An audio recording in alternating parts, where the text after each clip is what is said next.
After the absolute devastation of World War I, the world was desperate for a peace that would last forever. But what they got instead was a treaty that many people believe just planted the seeds for an even more catastrophic war just 20 years down the road. This is that story, a story of a peace built on quicksand. I mean, listen to this. When the Treaty of Versailles was signed, the French commander, Marshal Foch, said that he saw it not as a real peace, but just a 20-year ceasefire. And he was right, almost to the day. So how? How could he have been so spot on? Well, that's the big question we're going to tackle. All right, let's set the scene. The year is 1919. The Great War has just ended. Empires have been shattered. Millions upon millions are dead. So the victorious powers, they all gather in Paris with this monumental, almost impossible task: build a new world from the ashes and make sure this kind of horror never, ever happens again. And that was the fundamental dilemma they faced, right? What do? Do you go for justice and retribution, make the aggressor pay?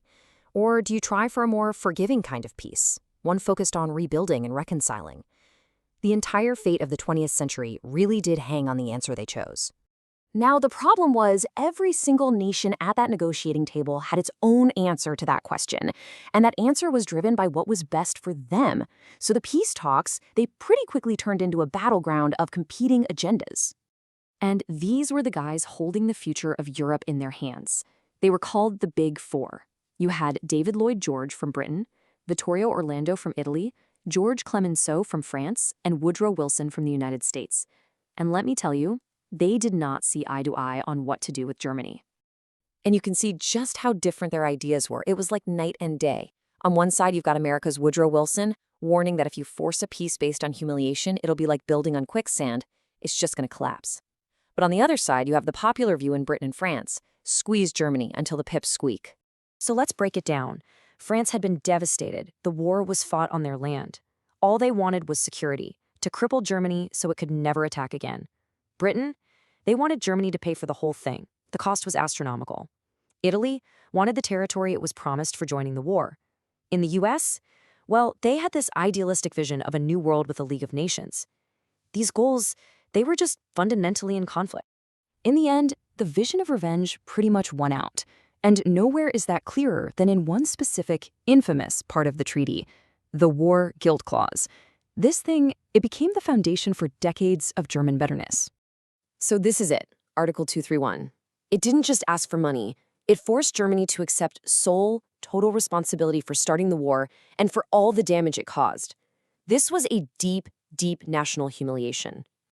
And the German reaction was instant. Their main delegate basically said, "You're asking me to confess to a lie? I won't do it." You gotta remember, most Germans believed they had fought a defensive war, so being forced to take 100% of the blame felt like an outrageous injustice. And it wasn't only the Germans who thought so. Even neutral observers, like this Dutch newspaper, were looking at the terms and thinking, wow, this is incredibly harsh. They could see it wasn't the peace of justice people had been hoping for. But you have to look at it from the French perspective too. To them, this wasn't revenge, it was justice. France had suffered unimaginable losses. We're talking 1.4 million soldiers killed, whole regions of their country destroyed. Their leader, Clemenceau, argued that justice for their dead and wounded demanded that Germany be held responsible.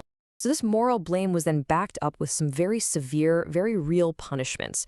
All of them were designed to weaken Germany for good, and the consequences of this would define German politics for the next 20 years.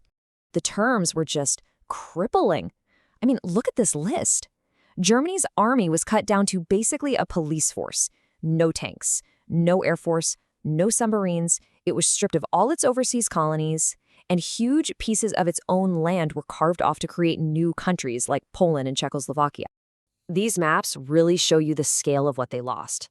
On the left, you see the German Empire in 1914, and on the right, what's left after Versailles. A huge chunk of the nation is just gone. And this meant millions of German-speaking people were now living as minorities in brand new countries. This photo really captures the physical reality of it all. You're looking at German warplanes, a huge symbol of national pride and military power, just being tossed into a scrapyard. This treaty wasn't just a piece of paper. It was the systematic dismantling of a nation's ability to defend itself. And then, on top of everything else, came the bill. $33 billion. In today's money, that's something like $450 billion. It was an absolutely astronomical sum, and it was designed to keep the German economy on its knees for a generation. So you had this perfect storm: humiliation, weakness, and economic misery. And that deep well of resentment, it created the perfect breeding ground for extremist ideologies. The harshness of the Versailles Treaty became the #1 grievance used to fuel a new, aggressive foreign policy: expansionism.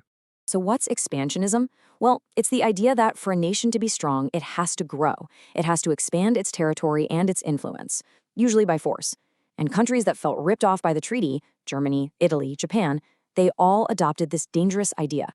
And here's exactly how it was sold to the public. Adolf Hitler, in his book Mein Kampf, made it simple. He said Germany's first job was to right the wrongs of Versailles, to unite all German-speaking people, all those people who were now stuck in other countries, into one great empire, one Reich. And this thinking wasn't unique to Germany. Italy also felt cheated after the war, and under their fascist leader Benito Mussolini, they came to see imperial expansion as a sign of national strength. For them, if you weren't growing, you were dying. So, how did the Allies react to all this rising aggression? With a policy called appeasement.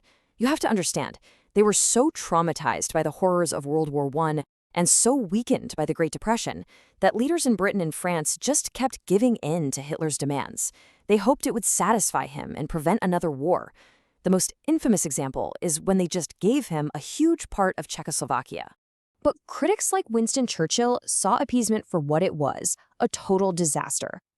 He argued that by not standing up to Hitler when he was still relatively weak, the Allies had thrown away every single chance to stop him, and in doing so, they had actually made a much bigger war inevitable. And just like Marshal Foch, he was proven completely right. And all this brings us to a really big final question. The whole story of Versailles is a story of competing national interests, right? France's need for security, Britain's need for repayment, Germany's need to get its honor back, they all collided. And the result was a flawed peace that created an even bigger global problem. It's a pretty powerful reminder that the foreign policy of just one nation can and often does have consequences for the entire world.